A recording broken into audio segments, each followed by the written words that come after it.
Day 5, or January the 5th. All to Jesus I surrender. All to him I freely give. Our thought today is rooted in Genesis chapter 14, verse 20. Then Abram gave him a tenth of everything.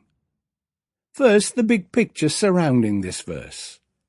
Abram finally settles in the promised land with his wife Sarai and their nephew Lot. It quickly becomes obvious that the land will not be big enough for both Abram and Lot, so it is divided between these two potential nations.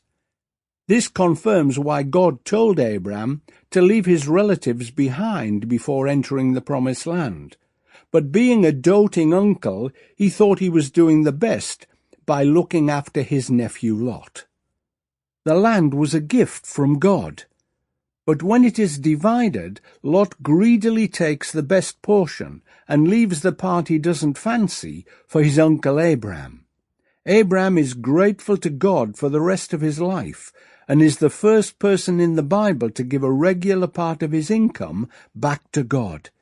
It is called a tithe or a tenth. Meanwhile, Lot slips away and ultimately finishes up with nothing of real value. But Abram gets all that God has promised, and he thrives in the promised land. And our action step for today.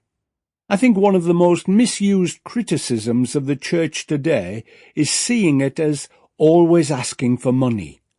When tithing or the giving of a tenth is brought up, many believers react by saying that they are New Testament believers, not Old Testament ones.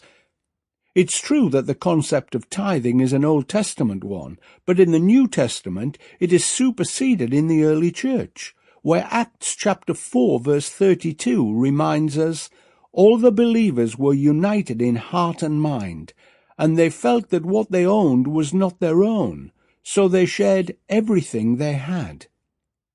This news usually makes tithing a very attractive option.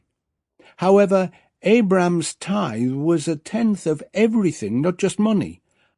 I believe tithing is a minimum, but let's not limit it to money. What about time? What about our talents? Need I go on? Remember, God allows us to retain 90% of our wealth, but even then, we need to use it wisely as a good steward.